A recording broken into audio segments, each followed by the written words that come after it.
continuing with the fifth Mishnah in the first chapter of Pirkei Avot, when Yossi ben Yochanan of Yerushalayim, the man who lived in Jerusalem, said one's house should be wide open to the poor and you should treat them as if they're members of your own home.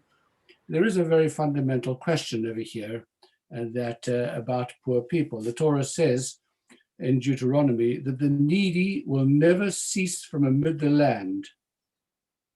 There will always be poor people. And therefore it continues and says, and therefore you shall surely open your hand to your brother, to your poor, and to the needy in your land. Well, the fundamental question that I refer to is why there should be poor people. Does the Almighty not have the capacity to give everybody what they need?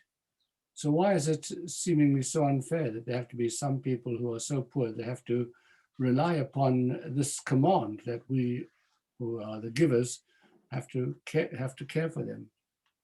There is a slightly different interpretation of this verse over here. It's not that the needy will never cease from amid the land, but they'll be never missing, meaning to say that they can't be treated as missing persons or forgotten people in the sight of the Almighty. All of the great benefits of the world, the minerals and the precious metals, etc., are there for them as well.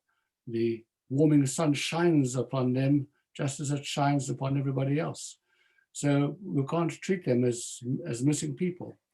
And the Maggid of Dubna gave a very nice parable to this. Of course, he was famous for his parables. He says a wealthy man invites 20 guests to a dinner party. The places are set very carefully. They are numbered. There's beautiful sterling silver. It's beautifully set out. And everybody comes and takes their places, the 20 people, and it turns out that there isn't a place for one of the guests.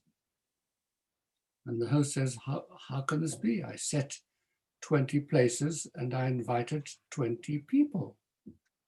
So how can there be one extra? He says it can only be because one person has taken 2 shares, taken more than his own share. So that person has taken more of his own share. Could he please declare himself and make sure the person who hasn't got anything actually gets his share? And he says, therefore, on this idea is that the Almighty has actually prepared enough for every single one of his creatures in this world. It's just that they're not, the shares are not given out, distributed equally. Some people carry the share for the other person, and therefore they're obligated to give that person's share to them. That's one's special responsibility and obligation. But that other person deserves it just as much as we deserve what we have. At any rate, one thing one should, when you wake up in the morning and you pray to the Almighty, one thing we should be really, really grateful for and to say thank you for every single day. And that is that we are givers and not takers. And that is an extraordinary, extraordinary privilege not to be taken for granted. Because but for the grace of God, I could have been one of the takers and not a giver. And how very different my world would be if that were the case.